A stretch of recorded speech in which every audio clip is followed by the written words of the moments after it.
Yes.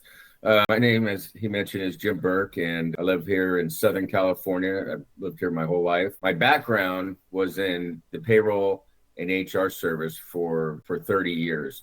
And I owned a business with my brother, and we sold that about a year and a half ago. And I was thinking about what I was going to do in my next adventure and looking at different other businesses.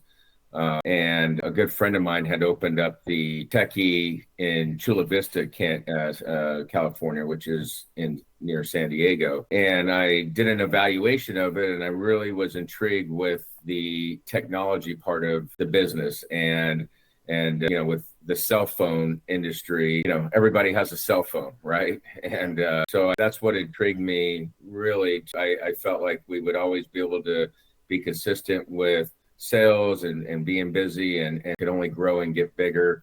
And so this is my first store. We've been open a week, and if it goes well, possibly open more stores. Yeah, congratulations on your opening. A week is great.